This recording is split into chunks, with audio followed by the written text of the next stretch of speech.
Morning, friends. God bless you. Let us continue our study on burden. Let us understand what Bible is talking about burden. And today we are going to focus on one particular verse. You will find it in Psalm 55, verse 22. Cast thy burden upon Jehovah, and he will sustain thee. He will never suffer the righteous to be moved. Cast thy burden upon Jehovah, and he will sustain thee, will never suffer the righteous to be moved. Now, it is interesting that when this particular word is, verse is written in Hebrew for cast, the Hebrew word is called shalak. Shalak means throw, to throw away. When you throw, the sense here is whether the other person is ready or not. You have to throw, believing that the other person will catch it. That's a idea behind it. You don't know whether they will completely catch it or not, but you have to throw. And the second word here, particularly for burden, Hebrew word called yehab. Yehab word is an interesting word. Actually, in Bible, there are nearly 13 Hebrew words are translated in English as burden. You will say agda, masa, masa, maset, mishpat. There are so many, nearly 13 words, Hebrew words are translated as burden. But in this particular verse, the Hebrew word used called yehab. Now, yehab, this particular Hebrew word is used only once, used only one time in entire Bible. And it is used here in Psalm 55 verse 22. Cast thy burden, or cast thy yehab. Now, to understand what yehab means what is given, or a lot that is the lot that is given to you. Like you are distributing your inheritance, you are giving somebody, your children, something, you are allocating them, you are giving them. It is given by the giver to the receiver. Receiver has not asked it, but it is given by the giver. So in a sense, that cast thy burden, that means the burden that you did not earn it, you did not ask for it, but it is given to you. To understand why this particular word yehab is used, we need to look into what circumstances the Psalm 55 is written. Psalm 55 describes the writer, King David. There is a rebellion and power struggle against David. And that rebellion, it is a very dangerous rebellion in the city. And some scholars believe that this rebellion David is describing in Psalm 55 is Absalom's rebellion, based on 2 Samuel 15:18. However, it does not fit quite well, because Psalm 55:15 also says that David is claiming about God taking revenge and casting out the people who are rising against him into hell. I don't believe that David would wish for his son Absalom, because he was actually, when Absalom died, David cried. He was very, very sad. So I don't believe that this rebellion listed here in Psalm 55 is related to Absalom. However, it is very clear this rebellion and the people has rise against him. People has broken David's trust. They are from within his friends and family. They're not his enemy. He's not talking about his enemy. He's betrayed by his own trusted people, by his own family or friends whom he He put his own whole trust in them, and those people has rise against David, and in his anguish he's writing this Psalm 55. And he comes to verse 22, he says that cast thy burden upon Jehovah. Now, as I mentioned, this particular word, Hebrew word Yaheb, translated in as a burden, is it's given. That is not a burden, something we have asked. Actually, nobody asked for any burden, but this is something is given. Now, if you look into Bible, God is using sometimes burden or hardships to bring his purpose for his people or in our life. We did not like it, but at the same time, when God gives us something, he is also looking at the end result. What is the end result? The end result is Psalm 55:22. If you read complete verse, it says that at the end, he will sustain thee. He will never suffer the righteous to be moved. That is the end result. The end result is that no matter how the big burden is, the righteous will never be moved. Now, when God gives us the burden, we need to understand through some of the examples that it is up to us, children of God, what we do with the burden. First of all, God gives the burden to his own people, to the people who are close to his heart.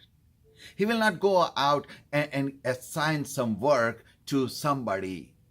He is trusting his people like you and me. He's trusting, and he's putting this hardship or burden, and he is providing. Number two is God does not give us the burden or hardship and sits on a sideline and see, all right, how it goes. No, he is the active participant in carrying out that burden with us. We are not alone. Let us look at this couple of the scriptures, and we see that how God's people were given a hardship or burden and how they reacted.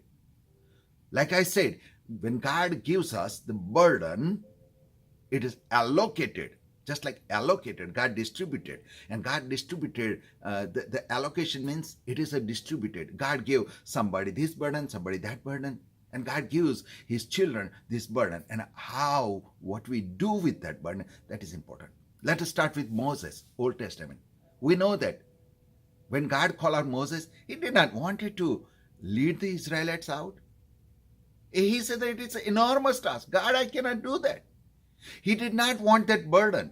Actually, he complained that, why God, you put this burden on me? And then he said that, God, I cannot do that. And he argued, and God said, no. I'm giving you my staff. My presence will go with you. And when still he was complaining, actually he was called out to do everything by himself. But when he said that, no, Lord, I cannot do it, God did not say that, all right, Moses, you are dismissed, because I call you and you said that I will not do it. I'm not capable. God says, no. All right, I understand what you can do it. God says, let me give you Aaron. And God gave Aaron to go and work with Moses to bring the people out. Let us take the example of Gideon. When God called him and he said that, hey, mighty warrior. And he said, God, I'm not a mighty warrior. I can't do that. I'm the least in my family. Actually, he was hiding in the wine press from the Midianites. But God says, no, you are a mighty warrior. I'm going with you. And he said, all right, God, let's do it. And he took that burden of deliverance from the mighty army of Midianite, and he provided that deliverance. What about Paul? When God called him out, he put a burden on him, a big burden on to take the gospel to the Gentile. It was too much work. You read what Paul is talking about. He has suffered so much, so many imprisonment. He suffered so much. He suffered shipwrecks. He was lacking things. He was mocked. He stand in courts. He went through so many things. But when he said yes, God did a miracle things. When Moses said yes, God did miracle. When Gideon said yes, God did miracle. They all carry that burden beyond their capability, because God was going to carry the burden with them. Think about Joseph, a young man, and heard that his engaged wife is pregnant. Think about when he took pregnant teenage Miriam as his wife. What people would have said. That was a time when Miriam could have been stoned to death. He stood against the whole society. He must have faced so much insult. He must have faced so many ridicule things said about him. He took that burden. He ran to Egypt. He came back from Egypt. But what happened at the end of the day? He is considered his earthly father for our Lord and Savior. He walked with Jesus when he was a baby. He might have carried Jesus in his own arms. What an honor. These all Bible heroes, if you look, there's a constant theme.